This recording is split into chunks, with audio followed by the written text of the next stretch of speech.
Okay, so let's talk about one of the most monumental, sprawling, and frankly influential stories ever told. This is an ancient epic that has it all: gods, heroes, deep philosophy, and a cataclysmic war that, thousands of years later, is still shaping our world in ways you probably don't even realize. To give you a sense of just how huge this thing is, let's start with a number: 100,000. That is the number of verses in the Mahabharata. Now, just to put that in perspective for you, that's about 10 times the length of the Iliad and the Odyssey combined. It makes it the longest epic poem in the world. Yeah, this isn't just a story, it's practically a whole library in a single book. But its size isn't really what gives it its power. This quote you're seeing, it isn't from some ancient sage, it's from a modern reader on a discussion forum. And that right there tells you everything about the personal impact this epic still has. It's not some dusty old relic, it's a living, breathing text with timeless lessons on how the world works and, well, our place in it. So, what exactly is the Mahabharata? Well, people often say it's the story of a war between cousins. But honestly, that's just the tip of the iceberg. It's truly an epic of everything, weaving together philosophy, morality, and all the big questions about what it means to be human. You see, in India, the Mahabharata is called itihasa, a word that basically means that's what happened. So it's not seen as just simple fiction or mythology. It's more of a blend of history and what's known as dharma, which is all about the moral and ethical laws that govern our existence. It's trying to explain our duties, our conflicts, and our search for meaning. All right, let's get right to the heart of the epic. To really understand its core message, we've got to zoom in on its most dramatic, most pivotal moment: a single crisis on a massive battlefield. The stage is set for the Kurukshetra War. Imagine this: two gigantic armies, representing two rival branches of the same royal family, are gathered to face off. On one side, you have the Pandavas, our protagonists, and on the other, the Kauravas. The battle is about to start, and the fate of an entire kingdom is hanging in the balance. And this is where the story gets intensely personal. I mean, think about it. The Pandava's greatest warrior, his name is Arjuna, he looks across the battlefield, and he doesn't just see an enemy army. He sees his cousins, his best friends, the very teachers who trained him. How is he supposed to fight them? How can he possibly kill the people he loves?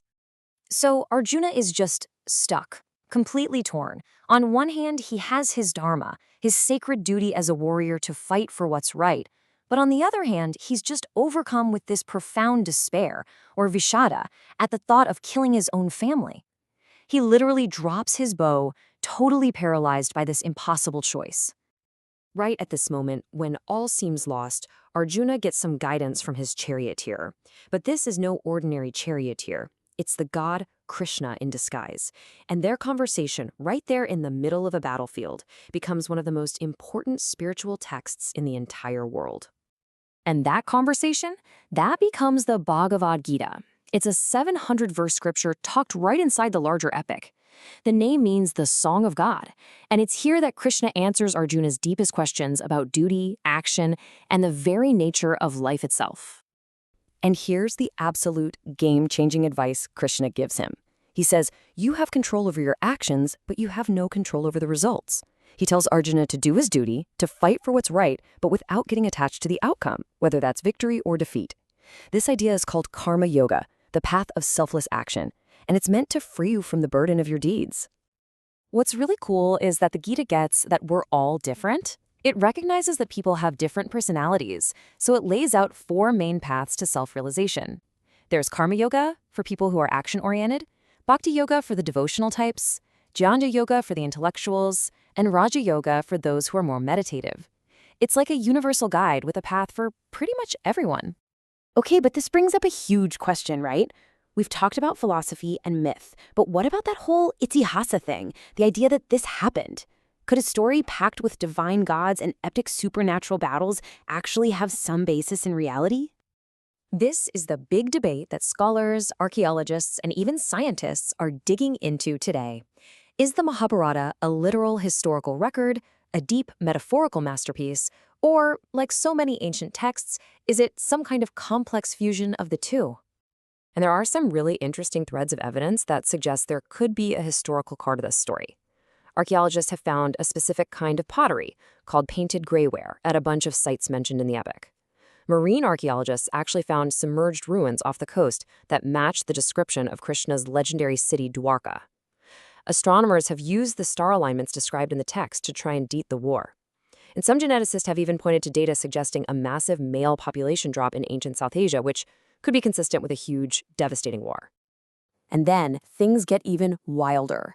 Some researchers are looking at the so-called mythical events through a modern scientific lens. For example, there's a story of an embryo being magically transferred from one womb to another. Some now see that as a possible ancient description of surrogacy. And the descriptions of flying machines called vimanas include these crazy details about air currents and sonic booms that sound eerily similar to modern ideas about aerodynamics. So look, whether you see it as pure history, powerful myth, or something in between, one thing is for sure: the Mahabharata is not a story that's finished. It is still unfolding and has a serious influence on our world today.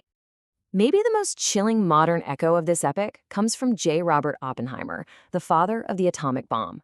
When he saw the first nuclear explosion, he famously recalled a line from the Bhagavad Gita, where Krishna reveals his terrifying, world-destroying form. It's just a haunting reminder of how this ancient text can capture the sheer gravity of human actions, even in our time. And its influence is everywhere in our culture. It's been adapted into award-winning stage plays, blockbuster TV series that basically brought an entire nation to a standstill, and best-selling novels. Its stories are constantly retold in films and are the very backbone for classical Indian dance forms. It's a story that just keeps getting passed on to each new generation. And get this, its lessons are still being studied today. I'm serious. The strategic problems and moral choices from that ancient war are now being taught as timeless leadership lessons. The whole epic is used as a case study in strategic vision, empathy, adaptability, and why having ethical integrity is so absolutely crucial to any kind of success. So in the end, we've seen how one single story can hold an entire universe of philosophy, conflict, and wisdom. It's shaped history, it's inspired art, and it's even found its way into the nuclear age. So that leaves us with one question. If one ancient story can hold this much power for thousands of years, what will it inspire next?